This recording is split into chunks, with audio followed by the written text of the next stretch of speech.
dienā. Mēs no valsts dienas gribu saprast, ko jūs te darat. Grunteni lēžam iekšā. Grunteni? No kurienes tad tu padodā ir? No salīs. Sapīsies tur viss. Pagaidām nekas. Nekas? Cik jūs jums tā makšķerējat? Es zinu, es jūs pazīstu. Jā? Jūs iet personu apliecinošam dokumentam, pensijas apliecībai. Ir kabatā, viss ir iekšā. Cik jums ir tās? Katram pa 2 makšķerēm. 3 āģus katram makšķerēm.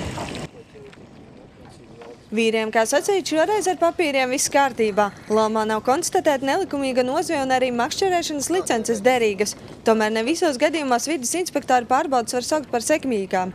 Līdz ar rudenī aktivizējušies malu zvejnieki. Kā norāda vides dienesta un biedrības Mēs zivīm pārstāvis Ivars Dubra, malu zvejniecība lielāka esot piejūras reģionā. Ogres ūdeņos tā mazinājusies, jo aktīvāk dežūrē vides speciālisti. Bet, kā es viņu te noliku, tā es nevaru viņus noķert. Vai viņi visi baidās mūlt prom no maniem, nezinu.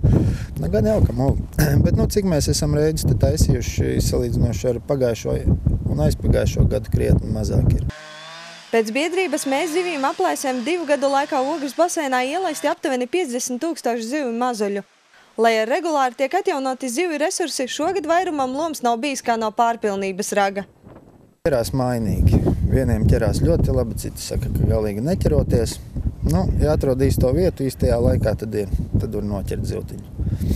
Bet tā visā visumā, teiksim, pa mazajām upēm nepārāk ir ķēries. Tieši konkrēti par Ogres upi var pateikt. Jo nes kāpēc tā zivs kaut kur ir pamokusi. Vai tas līmenis ir nostrādājis augšpusē, hess ir pamētājis un tā zivs ir aizgājusi zemāk. Bet tajā vietā, kur vajadzētu būt tie forelei, tur viņi tikai neuzturās. Ir, protams, ka uzķerās viss kārtībā. Līdz oktobra sākumam nesot striktu zvejas ierobežojumu, bet no 1. oktobra sāksies lašu un foreļu liegums.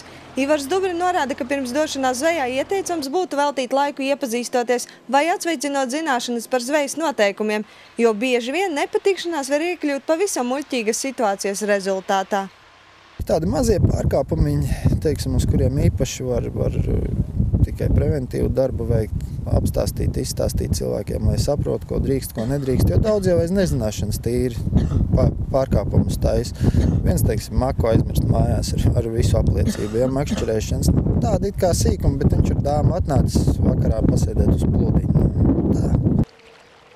Dace Tribotska, Zanda Tereško, Ogres televīzija.